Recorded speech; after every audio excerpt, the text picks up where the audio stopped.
Bienvenidos y bienvenidos a esta exploración. Hoy nos metemos de lleno en un capítulo denso pero súper interesante del Seminario 2 de Lacan.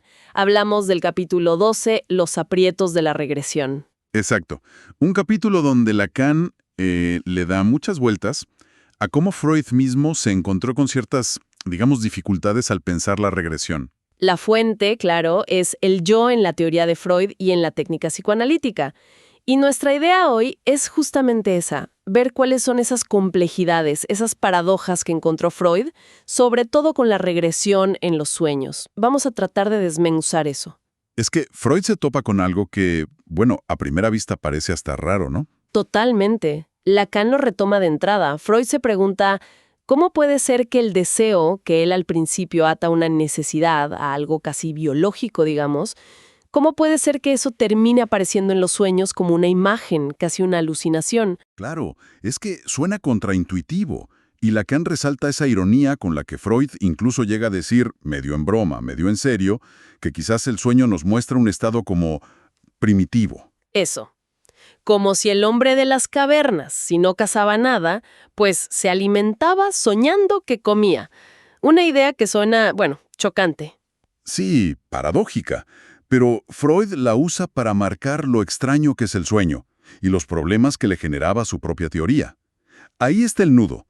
¿Qué pasa con la energía psíquica en el sueño? ¿Por qué va como para atrás? Perfecto, empecemos por ahí entonces. Cuando Freud habla de regresión, específicamente en los sueños, ¿qué quiere decir? Porque como insiste Lacan, no es simplemente ir para atrás y listo. No, para nada. Es clave, y Lacan lo subraya, que Freud distingue varios tipos. Esto está sobre todo en la interpretación de los sueños. Por un lado está la regresión tópica. Tópica. Se refiere al lugar. Exacto. Al lugar, al topos, dentro del esquema del aparato psíquico. En vez de que la energía vaya hacia la acción, hacia moverse, en el sueño parece que fluye al revés, hacia la punta donde está la percepción. Es un camino inverso dentro del propio modelo mental. O sea, no es solo que recuerdes algo viejo, sino que el proceso mismo va como en reversa, dentro de la mente, por decirlo de algún modo. Justamente. Luego sí, está la regresión temporal. Esa sí apunta más a lo que uno usualmente piensa. Reactivar cosas del pasado, infantiles, más viejas. Ajá. Y finalmente, la regresión formal. Esta tiene que ver con la forma, con el modo de expresarse.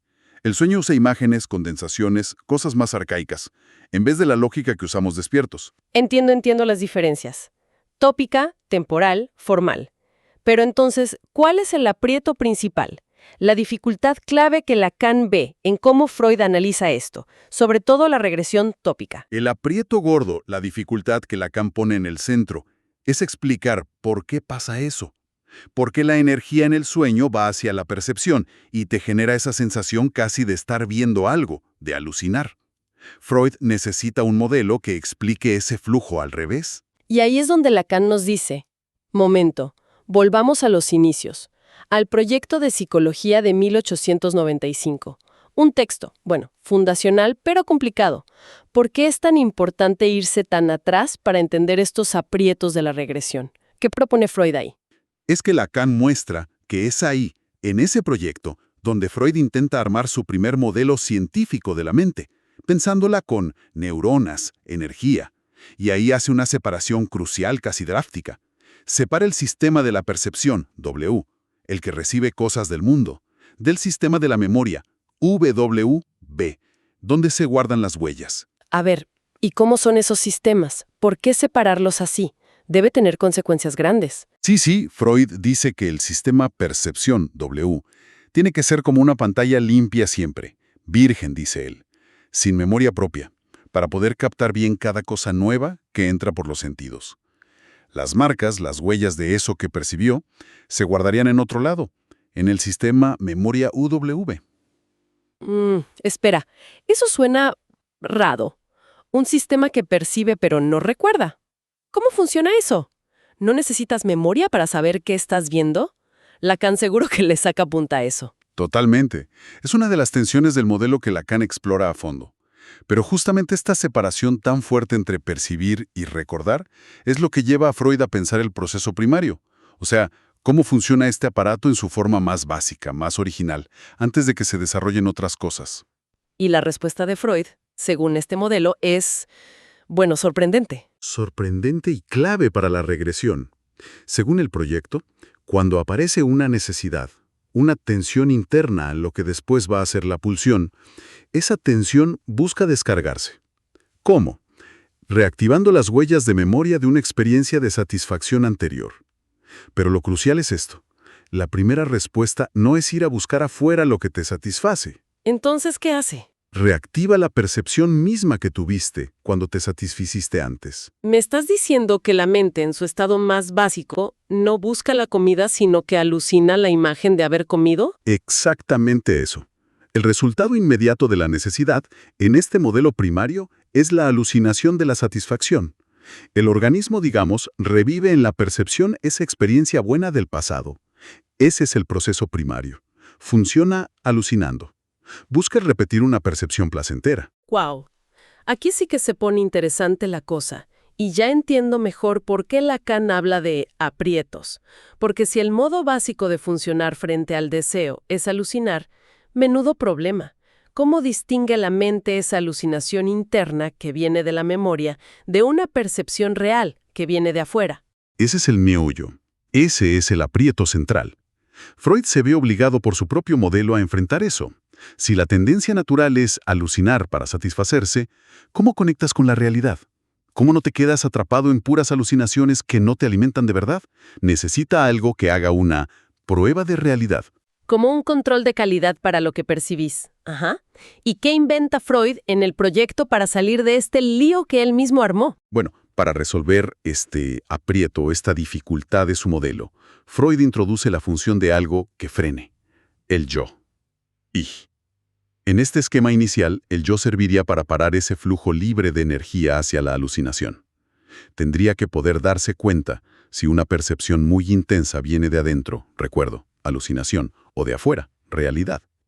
¿Y cómo haría el yo para saberlo? Suena difícil para un sistema que funciona con energía y neuronas.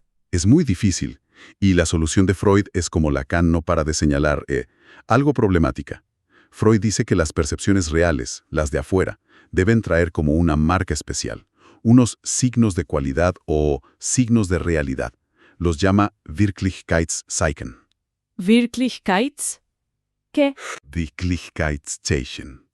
Signos de realidad. Serían como una señal extra que le dice al yo, ojo, esto es real. Entonces el yo usaría esas señales para dejar pasar la energía hacia la acción solo si la percepción es real, y frenarla si es solo una alucinación.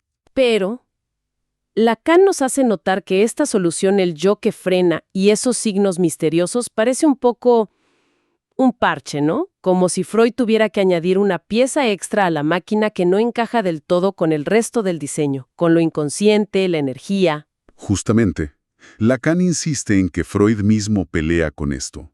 Le cuesta un montón meter de forma coherente esta función del yo que tiene que ver con la conciencia, con frenar, dentro de su modelo básico de energía inconsciente que busca descargarse. Los aprietos de la regresión que Lacan analiza con tanto detalle no son solo un problema técnico sobre los sueños, son más profundos. ¿Más profundos en qué sentido? Es que revelan las dificultades de base de la teoría freudiana para juntar conceptos clave. Cómo se relaciona el deseo, que viene de la pulsión, con la memoria, la huella, la percepción, que puede ser real o alucinada, y la realidad misma. La regresión del sueño, con ese flujo para atrás hacia la percepción y su aire de alucinación, actúa como un revelador de estas tensiones en el corazón mismo de la metapsicología de Freud. Es como si el sueño mostrara las costuras, los puntos débiles del modelo. Entonces, los aprietos no serían errores de Freud, sino más bien puntos de tensión inevitables que aparecen cuando intentas mapear algo tan complejo como la psique con las herramientas que él estaba creando. Precisamente, son puntos de dificultad teórica real, y por eso Lacan se detiene tanto ahí. No para criticar a Freud porque sí, sino para mostrar lo radical de lo que Freud estaba descubriendo, incluso a través de las dificultades o las inconsistencias de su propia teoría. Y aquí es donde Lacan mete su pregunta clave, ¿no? Frente a todo este aparato de neuronas, sistemas, WVVV, energía que va y viene, el yo que frena, ¿dónde está el sujeto? ¿Quién sueña? ¿Quién desea en todo este esquema? Esa es la pregunta que guía la lectura de Lacan. Lacan nos muestra que el sujeto del psicoanálisis, el sujeto del inconsciente, no se puede identificar así nomás ni con el cuerpo biológico, ni con ese yo-ish que frena y hace la prueba de realidad que Freud arma con dificultad en el proyecto. Tampoco con el yo-moi, como la imagen que tenemos de nosotros mismos. ¿Y entonces dónde está? Si no es nada de eso. Lacan sugiere que el sujeto freudiano aparece justo en esas fallas, en esos aprietos, en las rupturas del sistema. No es algo sólido, sino algo que se manifiesta en los cortes, en las fracturas. Por eso dice cosas como que el sujeto se refleja, se refracta, estalla. Los aprietos de la teoría de la regresión para Lacan no son simples problemas técnicos. Son la prueba misma de que existe este sujeto descentrado, dividido, que se escapa. O sea que la dificultad de Freud para explicar bien la regresión alucinatoria del sueño no es un fracaso, sino que paradójicamente revela la estructura misma del sujeto del que trata el psicoanálisis, un sujeto que no entra fácil en un modelo de neuronas o de psicología clásica. Exactamente. La regresión del sueño, con esa lógica tan rara que desafía la realidad, su naturaleza alucinatoria conectada a la memoria y al deseo, y su dependencia de lo simbólico, algo que Lacan va a desarrollar mucho más después, se vuelve un escenario ideal. Es donde mejor se ve, para Lacan, esta condición fragmentada y escurridiza del sujeto freudiano, siempre en una relación complicada con el deseo, la percepción y lo real. Los aprietos de Freud son para Lacan la señal de la verdad del sujeto. Bien, creo que empezamos a captar la profundidad del análisis de Lacan. Vamos a recapitular entonces las ideas centrales que sacamos de esta exploración de los aprietos de la regresión en el Seminario 2. ¿Cuál sería el primer punto fuerte? Especialmente la del sueño, la tópica. Es un concepto mucho más complicado y teóricamente peliagudo de lo que parece. No es un simple volver al pasado, es un fenómeno que choca con la lógica misma del aparato psíquico que Freud intentaba construir, obligándolo a enfrentar paradojas sobre cómo fluye la energía y qué es la percepción. Segundo punto clave, que sale del intento de Freud por explicar esto con su primer modelo, el del proyecto. Segundo, ese modelo inicial de Freud sugiere algo muy fuerte, que el funcionamiento más básico de la mente es inherentemente alucinatorio. La primera respuesta al deseo no es buscar afuera, sino revivir percepciones pasadas. Esto crea una necesidad básica, la de una prueba de realidad, hecha por una instancia, el yo, ich. Pero ¿cómo introduce Freud este yo y cómo funciona? Con los signos de realidad. Genera sus propias tensiones dentro del modelo energético. Esos son los aprietos en el nivel más técnico, digamos. Y tercero, el giro ya más lacaniano. ¿Qué nos dicen estos aprietos? Tercero, y quizá lo más importante desde Lacan, estos aprietos de la teoría no son simples errores a corregir. Al revés, son síntomas. Muestran la dificultad central, constitutiva, del psicoanálisis para ubicar al sujeto. Revelan que el sujeto del inconsciente no es algo unificado. No coincide con el yo consciente ni con las funciones del yo. Fenómenos como la regresión del sueño, justamente por ser tan problemáticos para la teoría, se vuelven lugares privilegiados donde se manifiesta esta estructura subjetiva dividida, descentrada. Entonces, ¿qué nos llevamos de todo esto más allá de estudiar textos de Freud y Lacan? Esta pasada por los aprietos de la regresión, con la guía de Lacan, nos muestra lo increíblemente audaz que fue Freud al intentar dibujar el mapa de la psique más allá de la conciencia, enfrentándose de lleno a las paradojas que surgen al tratar de conectar la pulsión, la memoria como huella, la percepción, con su doble cara real alucinada, y esa cosa tan esquiva que llamamos realidad. Y nos deja picando una reflexión, una pregunta para seguir rumiando. Si el modelo freudiano, en su intento más inicial y quizás más crudo, sugiere que el modo fundamental de la mente ante el deseo es la alucinación, y si la capacidad de distinguir esa alucinación de la realidad es algo secundario, aprendido, mediado por un yo, ich, que es en sí mismo problemático y cuya prueba de realidad, esos dichosos Wirklichkeitszeichen, parece medio frágil. Continúa. ¿Qué implica eso? ¿Qué nos dice eso sobre nuestra relación más básica, más constitutiva, con eso que llamamos lo real? ¿No sugiere acaso que el sujeto humano se arma y se sostiene justo en esa encrucijada, tensa, nunca cerrada del todo, entre la insistencia de la alucinación del deseo, repetir la satisfacción guardada en la memoria, y el choque con un mundo externo? Un choque que además, como va a insistir Lacan, nunca es directo, sino que siempre pasa por el lenguaje, por la estructura simbólica que ya está ahí antes que nosotros y nos forma. ¿No es esa tensión el terreno mismo donde se juega la experiencia analítica? Una pregunta. Uf, radical sin duda. Nos deja pensando si nuestra percepción de la realidad no está siempre de alguna forma teñida o hasta construida sobre esa base primaria de deseo y alucinación. Fascinante. Y la verdad, un poco perturbador también. Con esta reflexión cerramos nuestro análisis de hoy sobre los aprietos de la regresión. Gracias por acompañarnos en esta inmersión.